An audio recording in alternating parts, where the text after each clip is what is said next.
Un domingo fue, por cierto, andando tomando vino. Se agarraron los balazos, esos rurales con Catarino. Catarino era un hombre que se curaba las heridas con saliva o que enfrentaba a los rurales con un cerco de alambre. No se protegía atrás de una barda, no, sino así dice el corrido, ¿ah? Y que Catarino les mandaba balazos y aquellos le mandaban cañonazos. Entonces es como un superhombre. Definitivamente, si Catarino hubiera sobrevivido a 1910, cuando entran los zapatistas a la región, pues yo creo que estuviéramos hablando ya de un héroe y de un corrido de un revolucionario.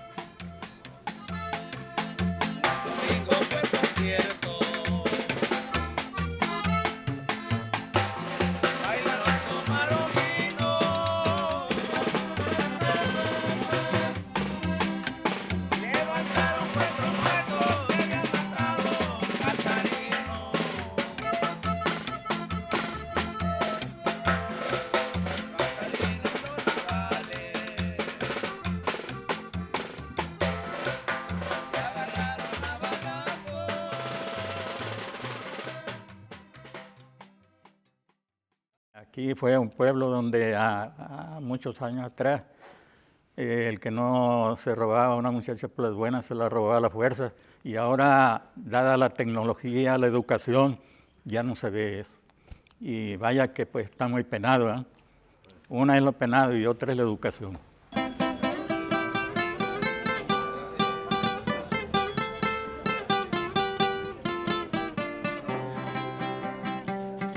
Quimichi surge, fue un pueblo tributario de Aztatlan, del Huachotonazgo de Aztlán. Era una comunidad indígena con tecualmes, totorames, tepehuanos, que eran etnias de la región. Su característica principal es que eran pueblos pesqueros y vivían a la orilla de ríos, incluso en isletas. Quimichis, que por cierto quiere decir lugar donde abundan las ratas. No les gusta a ellos esa definición, no les gusta, se les hace muy despectiva, ¿verdad? Pero eso es, debe ser en el totorame derivado del tepehuano. A mediados del siglo XIX llegó una empresa, unos empresarios españoles. Y se llamaba Galdino Madrigal, y él empieza a formar lo que nosotros conocemos como la hacienda. Se pusieron de acuerdo con los quimicheños, les rentaron sus tierras y fue próspera la hacienda. Pero ella casó con una señora de Acaponeta, muy adinerada y con terrenos, parte de Chimapa, que se llamaba Josefa Aguiar. Entonces Josefa, pues a la unión del Galdino, conforman la hacienda Chimapa Quimichis, ¿verdad? Que venía siendo ya un poderoso emporio.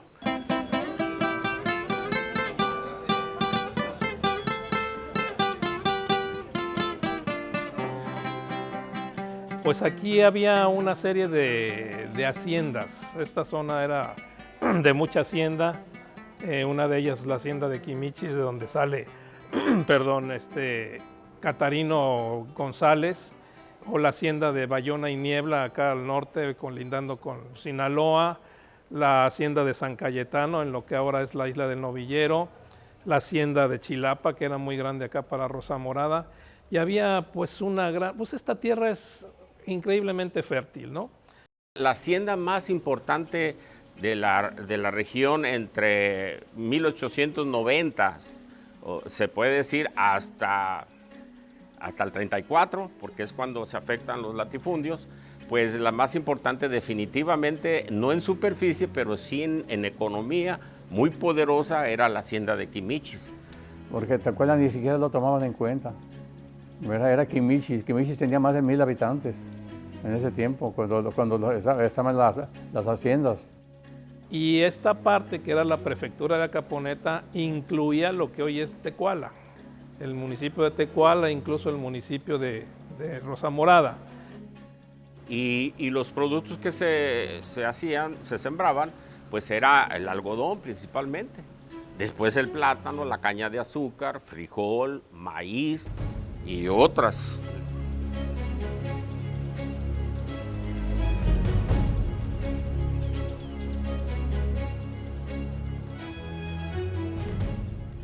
En ese tiempo, hace 120 años, pues la comunicación era marítima. Había grandes esteros, el río era más caudaloso y pues llegaba a las orillas del pueblo. Incluso tenía él almacenes, oficinas o un puesto ahí de corrales y de ahí atracaban. Entonces ahí subían mercancía y la trasladaban a Mazatlán. De Mazatlán pues ya se distribuía, incluso exportaban por medio de barcos de más calados, con vapores, hasta Estados Unidos.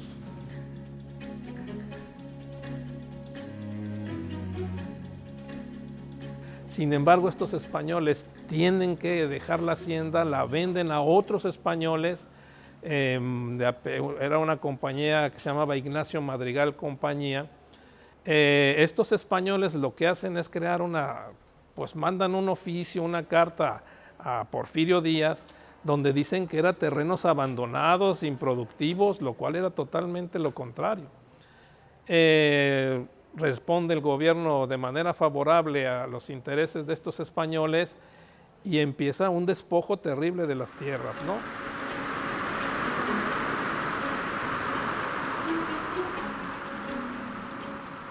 La constante para las haciendas pues, se basaron en el despojo de la comunidad indígena. Definitivamente, así surge todas las haciendas y la hacienda de Quimichi no fue la excepción. Eso pues no les gustó a los quimicheños, menos a la familia de Catarino.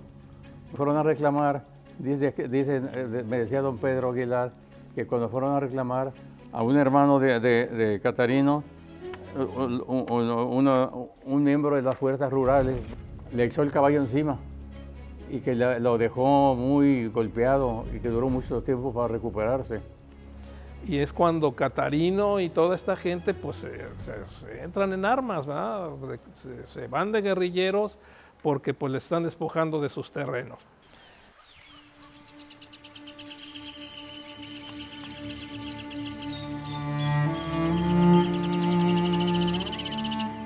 Pero había algo en común que tenían todos los peones. Era el nivel de trato o de explotación que ejercía la hacienda hacia ellos, que era ya yo siempre he dicho que era un sistema semiesclavista. Muchas familias en esa forma, en un solo día, fueron despojados y arrojados despiadadamente de sus tierras y de sus casas, tocándoles también la triste suerte a don Francisco González y familia. Y don Francisco González era el papá de Catarino.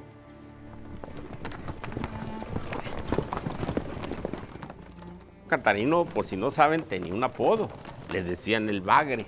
Tenía un amigo él que fue también figura muy importante que se llamaba Pablo López. Él le decían el Chacuano.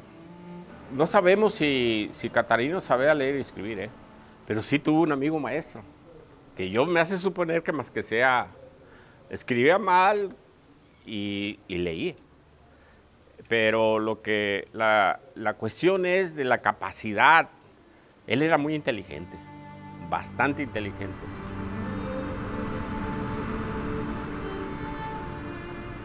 La hacienda no quería a los de aquí, que todo el que robaba lo corrían o lo colgaban.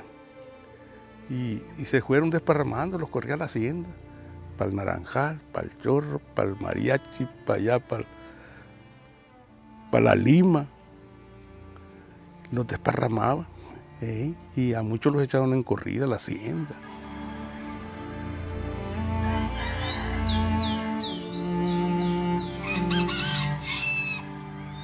Este es el terreno donde estaba la casa de Catarino.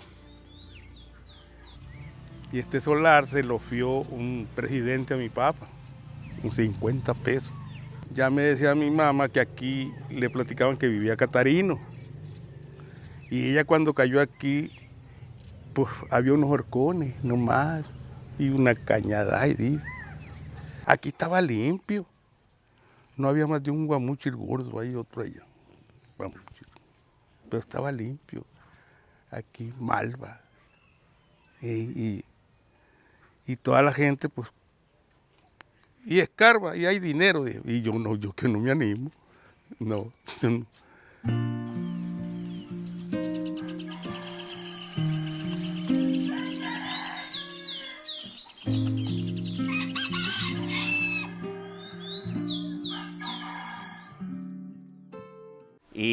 Y ahí había una regla que había establecido Isaac Madrigal, el dueño, que aquel que faltara, sin justificación, pues se iba a ser echado de ahí y despedido. Peleó en contra de los hacendados debido a la golpiza que le pusieron a su padre porque no se presentó a trabajar, de nombre Francisco González. Y como se opuso a subirse a la carreta, pues lo garrotearon. Entonces esa situación él tenía como 13 años, lo marca. Entonces Catarino estaba chamaquito y dijo, cuando yo crezca, yo los voy a castigar. En 1903 junta una pequeña gavilla de entre 20 y 22 gentes ahí que empiezan a apoyarla, a simpatizar con su causa, aunque sea muy rústica o rudimentaria, pero al fin de cuentas tenía una gavilla.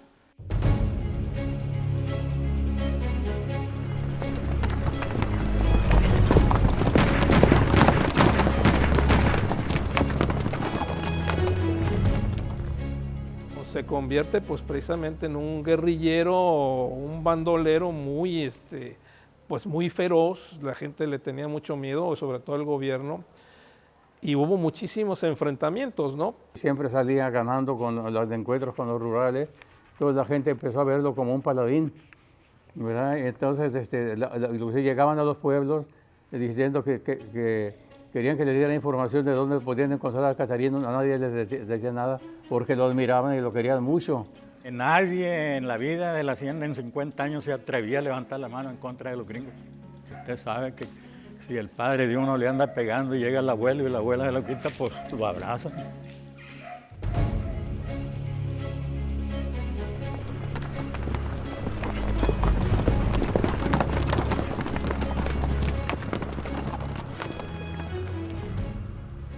Y se conoce, está muy oculto, pero se conoce que era muy buen tirador. Y viene un señor en Quimichis, viene un señor de aquí del mineral de Cucharas y que se dedicaba a comprar oro. Los propietarios eran unos gringos.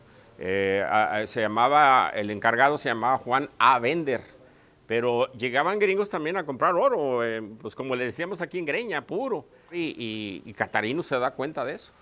Entonces los espera precisamente en el embarcadero, cuando ya iban a abordar para trasladarse a Mazatlán, y lo asalta.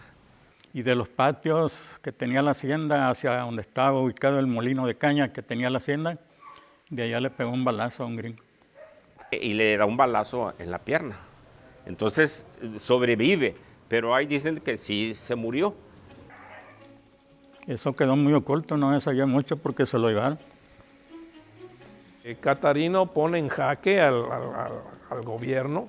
Ya Catarino empieza a hacer incursiones guerrilleras, no nomás asaltando, sino ya atacando a las fuerzas rurales, que era el brazo represor.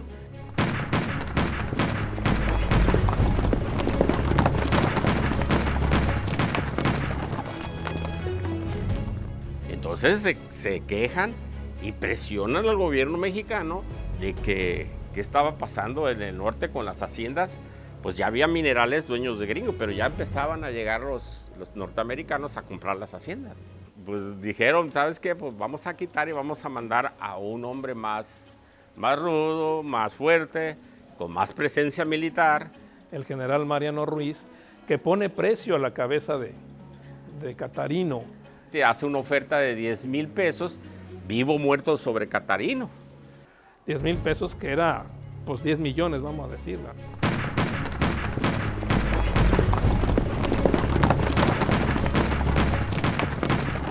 Pues la única consigna de Porfirio Díaz es pacifícame la zona y quítame el bandolerismo de la región. En otras palabras, él traía la consigna ya de someter a Catarino. Y ahí verdaderamente empieza su leyenda.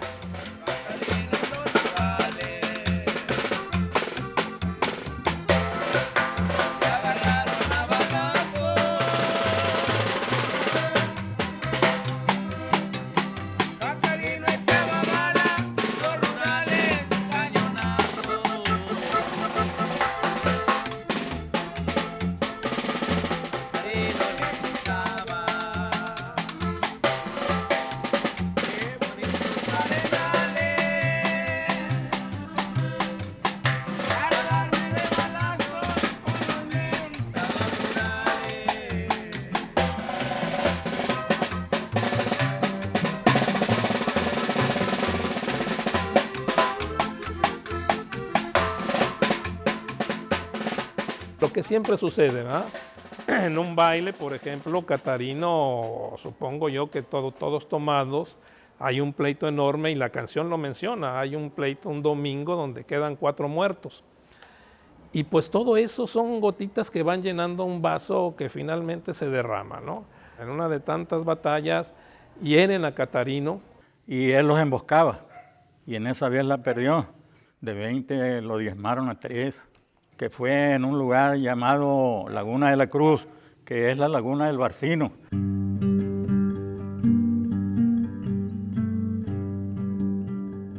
Catarino pues se va herido y auxiliado por sus secuaces, y se va y se refugia en una cabaña cerca de Pazondo.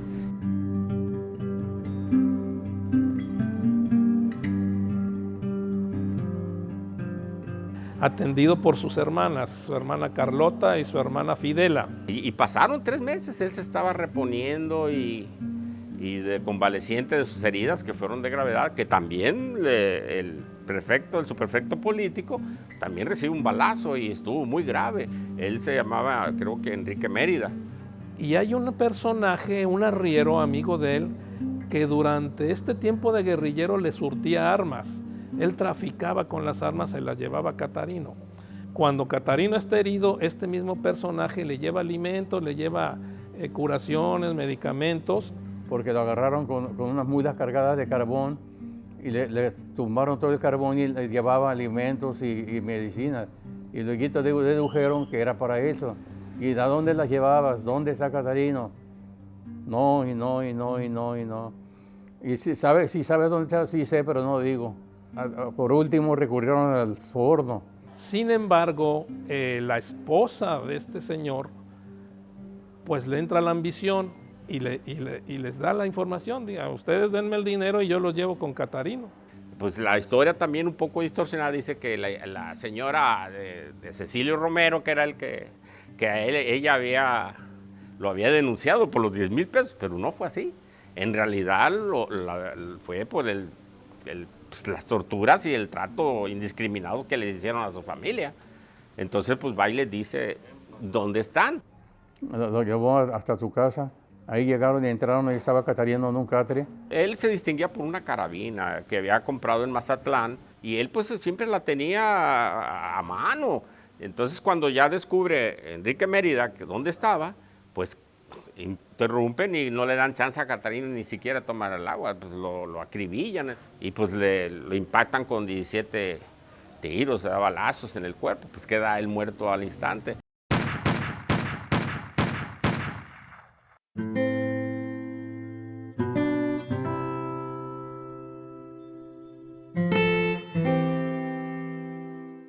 Y así muerto se llevaron el cadáver, se lo trajeron aquí a Caponeta. Lo tuvieron 3 días en la plaza.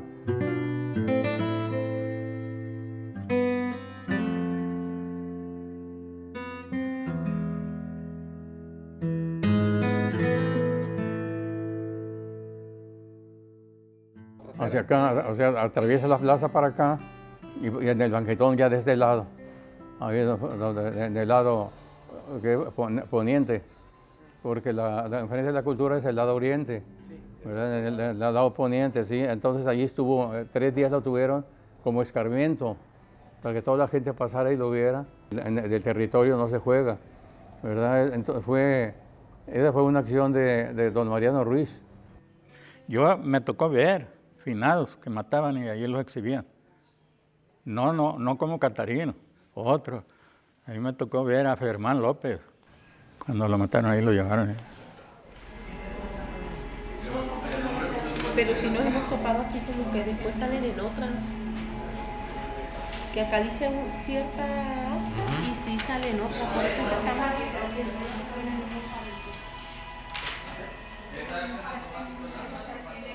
¿Y las haciendas esas de quién dicen que es? En la villa de Acaponeta, a las 4 de la tarde del día 26 de septiembre de 1907, juzgado de primera instancia de Acaponeta, territorio de Tepic, Nayarit, número 911. El cadáver de Catarino González, quien falleció ayer a la 1 de la tarde, a consecuencia de heridas de arma de fuego en jurisdicción de Tecuala. El occiso era originario de Quimichis, hijo de Francisco González Soltero, jornalero y de 27 años de edad. Septiembre 26 de 1907, se expidió la orden de inhumación certificándose de 4ª clase en el panteón de esta población. Doy fe, José Aguiar Béjar.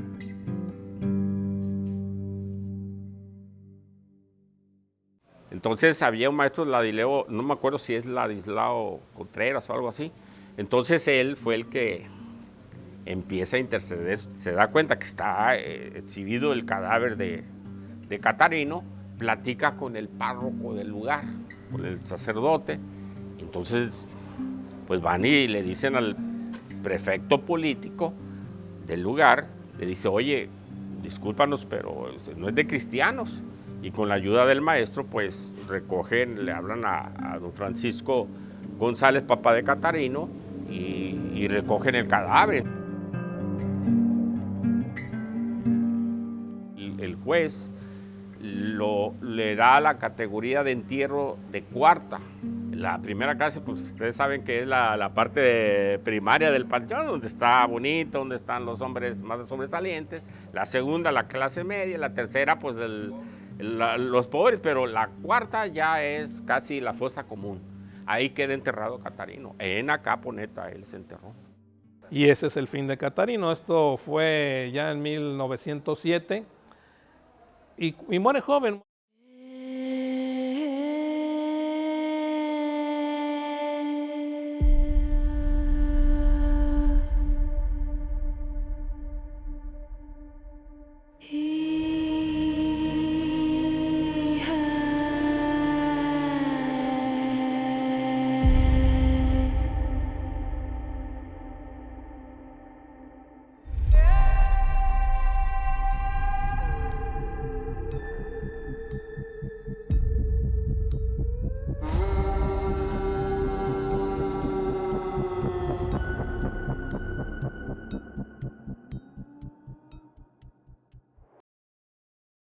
Son personajes muy populares, son personajes que emanan del pueblo, ¿eh?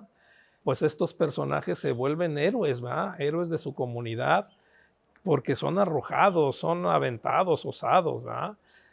No son los que se quedan nada más callados, sino estos agarran el arma y se van al cerro, ¿eh? Definitivamente, si Catarino hubiera sobrevivido a 1910, cuando entran los zapatistas a la región, pues yo creo que estuviéramos hablando ya de un héroe y de un corrido de un revolucionario. Si no sea por el corrido, ¿quién hablaría de Catarino? Bueno, el corrido en sus inicios se tenía que poner énfasis sobre todo en la narrativa, es decir, lo que dice la letra. Casi toda la información que se pueda tener de este corrido proviene de la tradición oral, es decir, de lo que comparten pues, los habitantes, incluso sus familiares y quizá algunos registros que pueda haber en prensa de aquella época. Hay como 7, 8 versiones en las redes circulando, ¿verdad? Si ustedes me preguntaban, pues, ¿cuál es el verdadero corrido? Pues no lo sé, pero sí tengo yo un corrido de que se tocó en los años 30, sí menciona al general, menciona la fecha, menciona el hecho, porque el corrido está basado en el hecho de muerte. ¿En qué se parecen los hombres que hicieron las leyes, la Constitución, y los compositores de las canciones mexicanas? ¿En qué se parecen? Las leyes las hicieron para toda la vida y las canciones las hicieron para toda la vida. Esa fue hecha para toda la vida.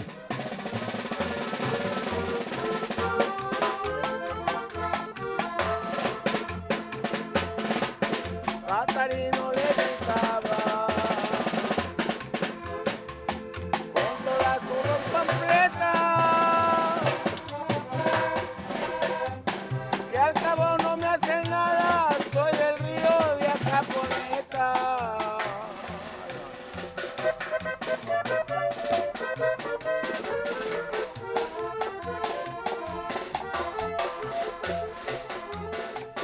Catarino le gritaba como iba de cuesta arriba. Los balazos que me den, yo me los curo con saliva.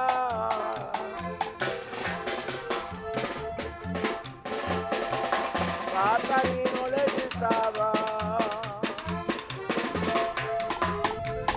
abrazado de un capomo.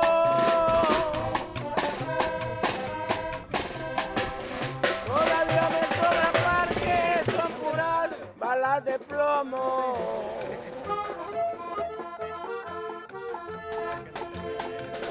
Ya con esta me despido, por esos caminos reales.